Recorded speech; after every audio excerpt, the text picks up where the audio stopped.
every marriage, there is one member of the weaker sex and one of the stronger. The stronger member does the protecting, looking after the frailer, more delicate partner. Well, as we look in on the Coopers, it's early morning, and the more delicate member of the family is still in bed, tucked under the covers. And the strong one has just gotten up, closed the window, turned on the heat, and is now standing at the foot of the bed. The room's warm. You can get up now, George. Oh. Come on now, dear. It's 7:30. Get up. Oh, I don't think I'll get up this morning. All right, George. You just stay there in bed, and I'll have Mr. Atterbury bring the bank out here. I don't feel good, Liz. I'm sick. I can't go to the bank today. Okay, let's have it. Who are you playing golf with? Honest, Liz, I'm really sick. Well, darling, what seems to be the matter? Oh, well, for one thing, every time I move, I get a sharp pain in my back. Oh, there it is again. Oh, where do you mean, dear? Show me. It's right back here. Oh. So that's where my curler went. Fine place to have a curler. I'm sorry. I lost 2 of them last night. Show me, George, which vertebrae has the Tony? Very funny. Oh, my throat's sore, too. I can hardly swallow. Oh. Let me see your throat. No. Oh, don't be such a baby. Let me see your throat. Maybe I can find my other curler. Oh, my throat. Oh, George, don't pay any attention to it. My throat's a little sore every morning. Yeah, well, that's because you talk so much. Well. Oh, why don't you just go away and leave me alone? Oh, honey, I'm sorry. I didn't realize you felt so bad. Would you like to have breakfast in bed? Well, all right. Just some warm milk and dry toast. Nothing more. Nothing more, huh? I doubt if I can choke that down. Well, you stay under the covers and keep warm. I'll go see about your breakfast. Oh, I feel awful. Katie! Good morning, Katie. Good morning, Mrs. Cooper. I'd like a tray to take up to Mr. Cooper. Well, is he sick? Yes, he's deathly ill and may be gone before I get back upstairs. Oh, he's got a little cold, huh? Yes. You know how George is. 1 sniffle, he's got the flu. 2 sniffles, he's got pneumonia. And 3 sniffles, he's going to leave his body to science. Men are such babies when they're sick. My first husband, Clarence, was like that. First he thought he had a cold, then he thought he had pneumonia, and then we buried him. Buried him? Yes, he thought he was dead. Oh, Katie. Well, I don't know if George is faking or not. All he wants for breakfast is some warm milk and dry toast. Liz? Yes, dear? I think I could swallow a little coffee to go with that milk and toast. Oh, all right, dear.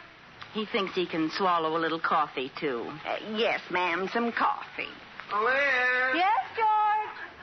Maybe I could force down a little bacon with that coffee and milk and buttered toast. How'd that toast get buttered?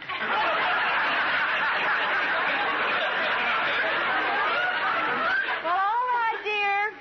He can force down a little bacon, Katie. Yes, ma'am. How much? 4 slices.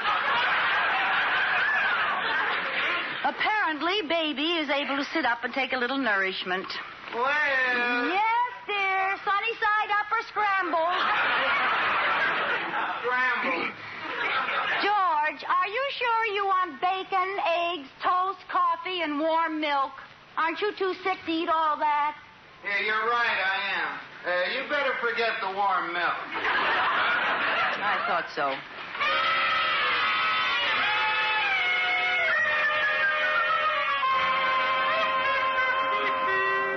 Well, you certainly did all right with that breakfast, George. Well, I'm feeling a little better. Well, then maybe you can get up and go to work. Oh, my throat. Oh, your throat, my foot. Honest, Liz, I got a bad sore throat.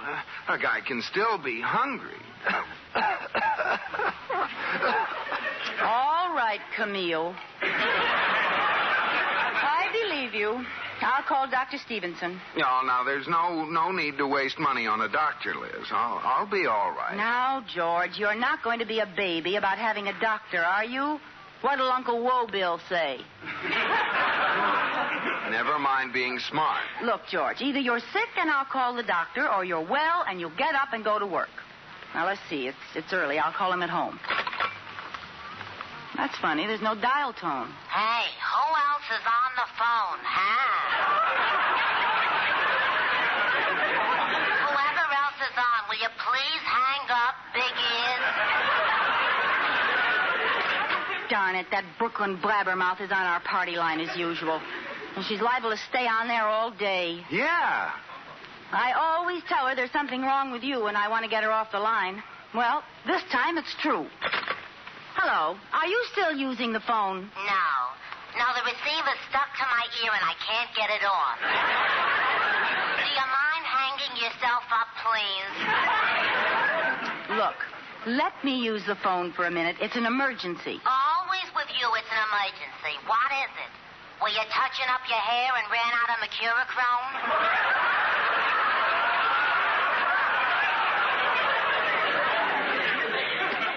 Miss, my husband is sick. I want to call the doctor. Well, what is it this time, hey?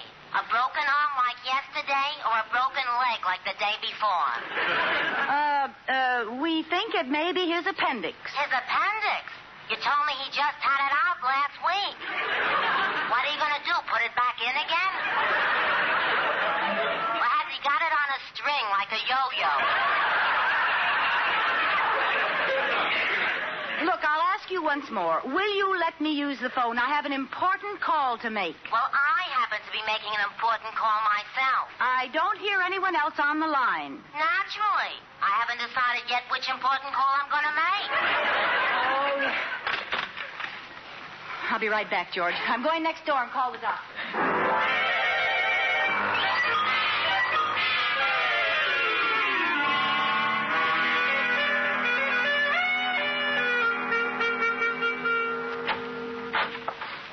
Right this way, Dr. Stevenson. Here's the doctor, George. Well, how's the...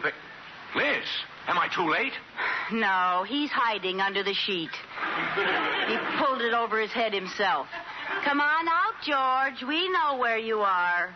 Hello, Doctor. I never felt better in my life. Well, Liz told me you had a pretty sore throat, George. Go ahead, Doctor. Examine him. Poke one of those long white sticks down his throat. Now, George, open wide and say ah. Liz, come on. You'll have to help me. Oh, he's an impossible baby. George. Now hold your mouth open while I slip this stick between his teeth. Oh, I got it. There we are. Oh. George, open your mouth. I want to take the stick out. Well, at least open it long enough to spit out my fingers. Oh, boy, what a bite. Oh, I'm afraid it's no use, Liz. George, you're wasting Dr. Stevenson's time and our money. Now, there's nothing to letting him look down your throat. Here, I'll let him do it to me. You just open your mouth like this. And I look down your throat like this. See, George, there's nothing to it. Now, let him... Just a minute, Liz. What? Let me look down your throat again. What for? I want to take another look. Look, he's your patient, Doctor. Just take care of him. Give him some medicine. Give him a shot. There's nothing wrong with him, Liz. Let me look at your throat. Well, goodbye, Doctor. Thanks a lot for coming over. You come back here. Open up. Oh. Liz, I told you this would happen someday. Your tonsils don't look good. Well, that's all right. Hardly anybody ever sees them. You have a very bad throat. I'll have to operate first thing in the morning. Operate? Tomorrow morning? And you want me there? Well, as long as we're taking out your tonsils, it'll make it easier. Well, all right. Oh, I can't make it tomorrow morning, Doctor. I just remembered I'm seeing someone off on a train. Who? Me. Never mind that, young lady. I'll make the arrangements with the hospital, and I'll see you in the morning.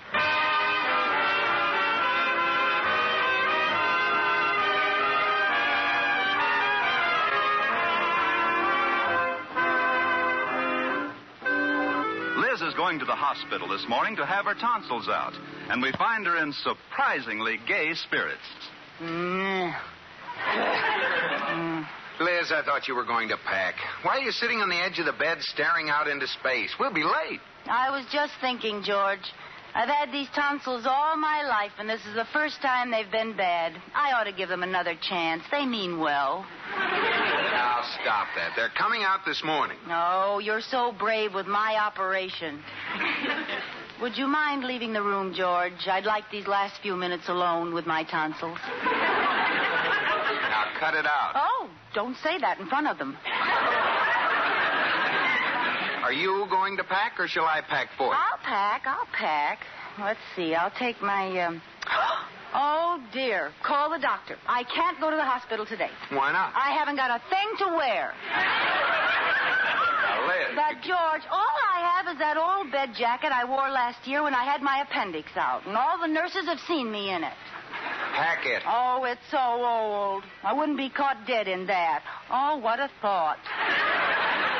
Now, don't worry about how you look. They'll give you the latest style in hospital gowns. Oh, Keen. A stunning gown of white muslin cut fingertip length with a bare back riff. Come on, quit stalling. I'm not stalling, George. Honest, I'm dying to go to the hospital. Oh, I said it again. Liz, the longer you sit around brooding, the worse it'll be. Now, let's go. No, I'm not going to move until you call Dr. Stevenson. Well, why not? Well, I read that there's only one hospital bed for every 3 patients, and I want to know who those other 2 people in bed with me are. Don't be ridiculous. Well, I'm not going till you call. Maybe he couldn't get a room. All right, I'll call him. Wouldn't it be a shame if that blabbermouth was still on the line? Well, she can't talk all the time. And what do you think, Melanie? I beg your pardon. Wait a minute, Melly. The uninvited guest is here. What happened, Big Ears? Your voice is changing. You don't understand. My wife is Big Ears. Well, thanks a lot. Tell me, Mr. Ears, how's your broken leg, your fractured arm, your sprained ankle, and your appendix that's such a hard loser? What? Oh, forget it, George. She hasn't got the decency to hang up when someone's sick. Miss, it's my wife. I have to take her to the hospital for an operation. Oh, why didn't you say so? I'll hang up right away. Anyone with any consideration would get off the phone. Well, she did. She hung up. She hung up. Yes. What a rotten thing to do.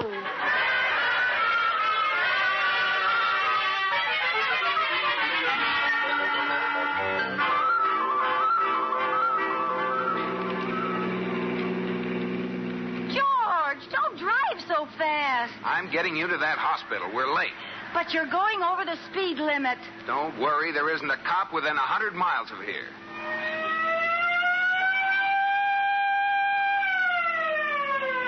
No cops, huh? What a mess. This is going to make us later than ever. Pull over the curb, buddy. George, if he arrested us, I wouldn't be able to get to the hospital at all, would I? Now, don't start anything. You just keep quiet and let me handle this dumb flatfoot. Well, I am terribly sorry, sir, but I think I can... Oh, don't try to alibi, George. Officer, we were speeding. Do your duty and take us to jail. Liz, I'm not going to take you to jail, lady. All I do is give you a ticket. For hit-and-run driving? What? Officer, she doesn't know... I can't stand it any longer. This running away, this hiding from the long arm of the law. Why do you think we were speeding, officer? This is a hot car. Oh, it is? And not only that, but you'll find the real owner stuffed in the trunk. What is it, pear-shaped? Officer, she's hysterical. I'm taking her to the hospital for an operation. That's why I was speeding. Oh, well, in that case, go ahead. Oh, thanks. Well, George, I guess you were right when you said you could handle this dumb flatfoot. Huh? What did he call me? A dumb flatfoot. What are you going to do about it? Nothing. I am a dumb flatfoot. What? I must be. I've been a rookie for 30 years. Oh, great. With all the bulls on the force, I had to pick Ferdinand. Hey, look, mister, you're in a hurry to get to the hospital? Follow me. I'll clear the way. Oh.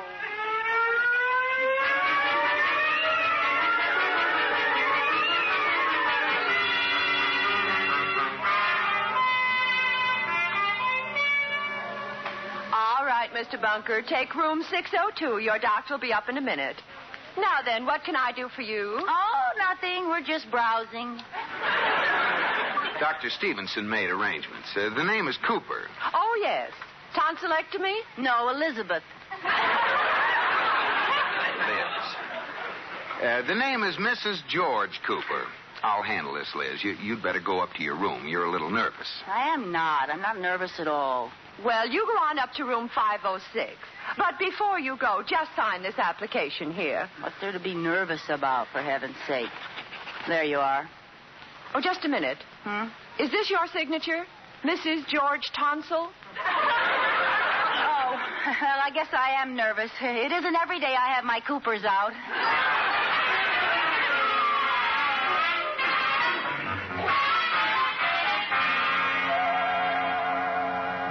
Well, honey, this isn't too bad. It's pretty cozy for a hospital room, don't you think?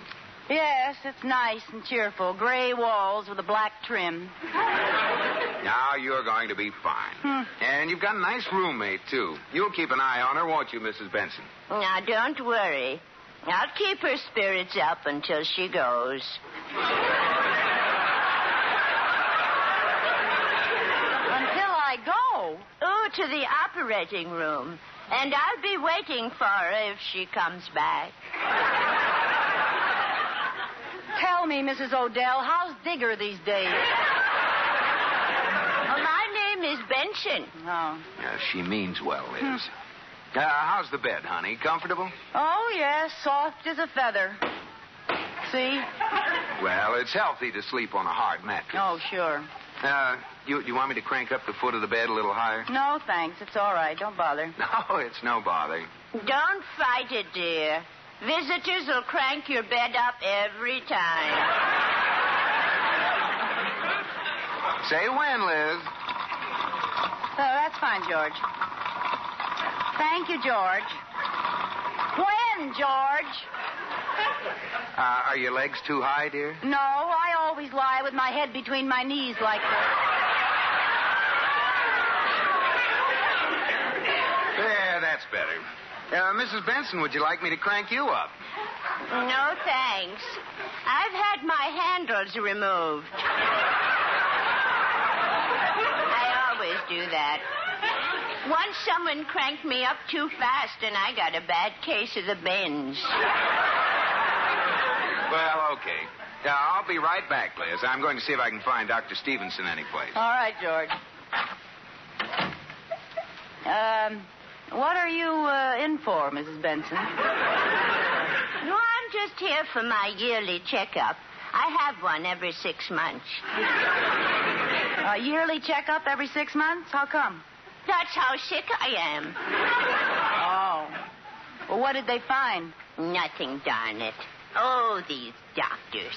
I know I have something terrible wrong with me, but they can't find it. I should have that trouble.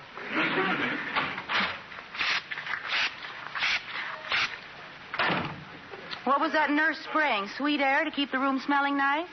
Oh, no. That's a special concoction they spray every half hour to keep the place smelling like a hospital.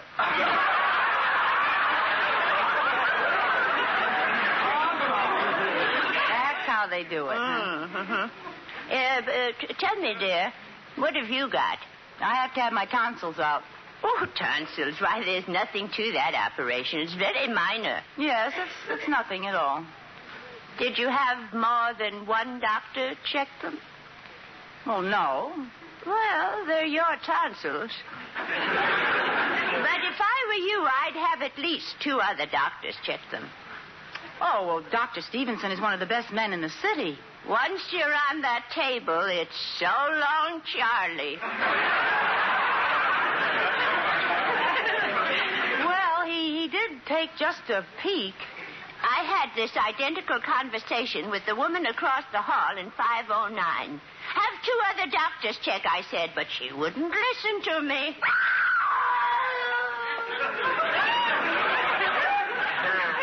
That's her. She sounds much better. Better. Come Compared to this morning, she's laughing.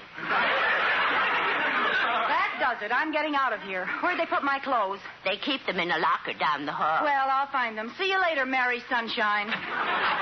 Honey. Yeah? Hold your gown closed. Oh. Where would that locker be? Just a minute here. What are you doing out of bed? Well, I'll tell you, nurse. Being in bed all day makes you want to sort of get up and jump around. Yes, well, you shouldn't be jumping around in your condition. Now, you go right in there and get back in bed. Oh, wait a minute. Not in there. That's the wrong room. Well, no, it isn't. You're Mrs. Johnson, aren't you? No, I'm, is Mrs. Johnson having her tonsils out? No, Mrs. Johnson is almost ready to go home. Shake hands with Mrs. Johnson. You're certainly acting funny. I'll have to ask your regular nurse about you. Oh, well, I'll be all right now. Oh, good. Now, get in bed. Yes, there we are. Now, I have a visitor for you. Oh, wait a minute. I don't want to see any visitors. Oh, nonsense. I'll bring him right in. Oh, great. If it's Mr. Johnson, he's going to have the surprise of his life.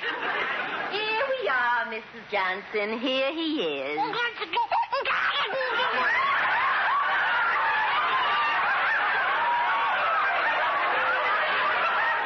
Oh, no. It's a baby. Why, certainly, Mrs. Johnson. He's yours. Well, take him away. Why? Well, they shouldn't allow a little baby like that in the hospital. It might catch something. Oh, we're very careful. My, he's a big, beautiful boy.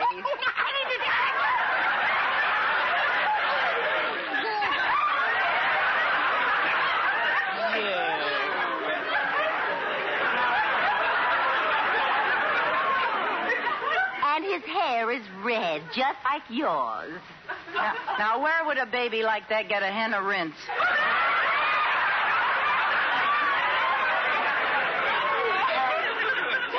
Tell me, Mrs. Johnson, does he look like his father? You got me. Well, here, take him. I don't want him. Why, Mrs. Johnson, he's been lying in the nursery all day, and now he wants to come to you for a change. Well, why didn't they do that before he left the nursery? Look, nurse, he's cute, but I've got troubles of my own. Well, I'm sorry, but I have other things to do. I'll be back later. Here. No, wait a minute. Oh, this is swell.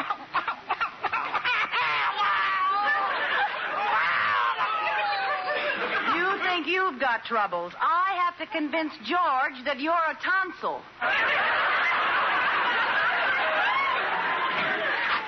Liz, there you are. What are you doing in here? George, before you start anything, I've got something to tell you. Liz! A baby?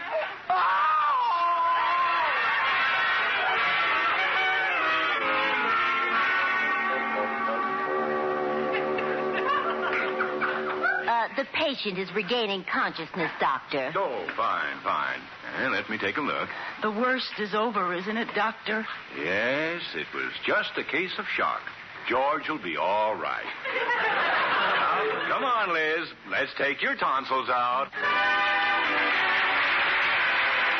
My Favorite Husband has been presented through the worldwide facilities of the United States Armed Forces Radio and Television Service.